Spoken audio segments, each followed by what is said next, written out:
Have you ever heard of a sensory deprivation tank or float pod? Well, today I'm going to show you one.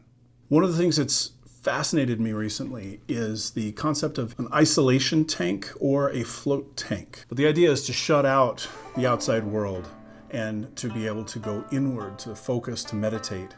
With all the stress and noise in our world, it's becoming more and more important to find places to calm down, to relax, to find time and to find space to do this. And recently there's a place that opened up down in Spanish Fork, Utah, that has some of these isolation tanks, and I just had to try it out.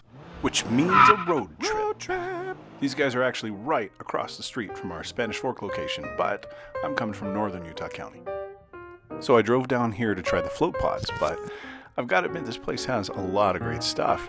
It was really hard for me not to get a massage, try out their saunas. Got a lot of great things to help relax, de-stress, but here's what I came here for. The float pod. All right, so here I am at Summit Spa and Float down in Spanish Fork. I'm excited to tell you guys about the sensory deprivation tanks. I don't know if you guys are Stranger Things fans, but hopefully there will be no Demogorgon appearances here.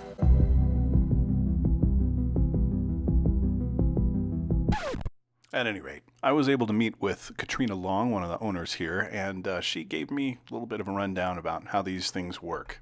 All right, so the two benefits of floating in a float pod are one for the body and then two for the mind. The benefits for the body are when you are weightless in the pod, it helps take all the pressure off of the spinal cord.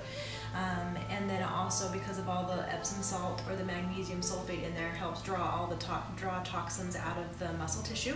So it's really great for helping the muscles to relax. Also helps with pain, to decrease pain in the joints and in the bones. The other great thing about it is the benefits that it gives to the mind. And they've done MRIs that show that it shuts down the amygdala, which is the part of the brain that controls the fight or the flight senses.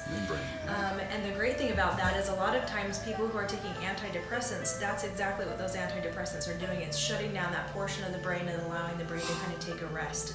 And so this is a great natural way for you to get an antidepressant without having to take drugs. And you said there's about 1,000 pounds of the magnesium There's sulfate? 1,000 pounds of Epsom salt or pharmaceutical grade magnesium sulfate inside the water. It's about 12% higher salinity than the Dead Sea. Wow, so you really float. You can't sink. Yeah. So you can literally fall asleep and... You can fall asleep and be safe. Yeah. Very cool. Yeah.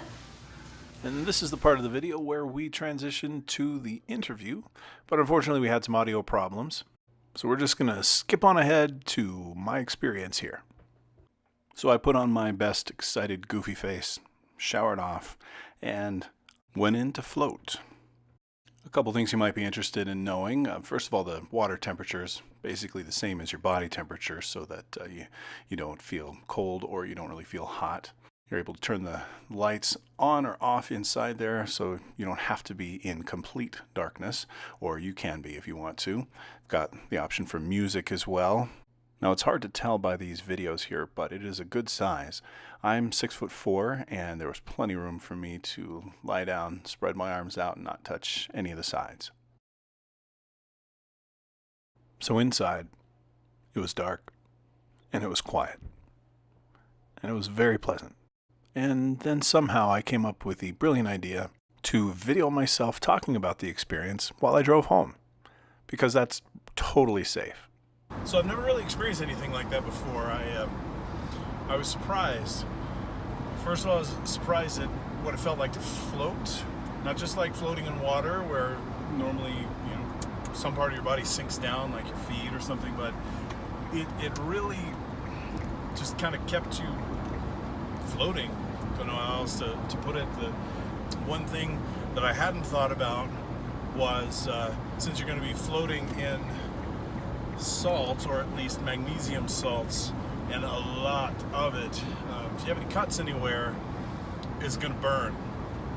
They provide you with petroleum jelly to cover up any cuts, nicks, or scratches, and I had just freshly shaved my head and my neck, and I had a couple nicks down here. Actually just petroleum jellied up the entire dome up top and covered up my nicks as best I could, but a little bit of the water got on my cut, and that burns. it's literally rubbing salt on a wound. Definitely didn't help with the sensory deprivation part of it, but overall it was a good experience. I found after I'd been floating in it for a while, I did it with the lights off and no music to start out with, and I felt like I was moving, and there was some gentle floating back and forth. Every now and then I would gently bump into a side. A couple times, bump my head into the top of it. Didn't hurt or anything. It was just, gentle floating around. But it felt like I was moving quickly several times. Definitely a kind of a mind playing tricks on me kind of thing. But I felt some movement, like the water was flowing quickly. More like I was moving quickly through the water. It was just a unique kind of trippy experience. Not in a negative way. It was all very relaxing. I did turn on the music, and it's interesting. You have earplugs in so that all the water, the salt water doesn't get in your ears, and the music plays through. And I did never see where the speaker was, but apparently a speaker under the water. So you don't hear the water, or you don't hear the music when your ears are above the water. But as soon as you put your ears under, you can hear it. And depending on where you move in the water, you get a different musical experience. It sounds like you kind of need to be near wherever that speaker is for you to hear it. It's still a little muffled, but you can actually hear it surprisingly clearly, especially considering you're underwater, your ears are underwater, and you've got these silicone plugs in your ears. In general, it's a very relaxing experience. I don't like being, in dark enclosed spaces, but didn't really mind it. I felt very much in control in there. I knew that I had control over whether the lights turned on or off, if I wanted music or not. There's no latch or lock so that you're not stuck in there. Since I was only able to do about a half hour, and the recommended is at least an hour, I didn't quite have a chance to get to the point where I just kind of stopped paying attention to things. I did notice, though, that after that half hour was up, it felt like maybe 10 minutes. I was surprised. I thought that I would be, bored or whatever, but it was a very different experience. Ironically, and this is probably because it was my first time, there wasn't much sensory deprivation because I was constantly paying attention to sensations. Even if it was just the sensation of not really feeling much or seeing much or hearing much. Most of the time I didn't have the music on. About halfway through I did turn it on just so that I could test it out, experience what that was like.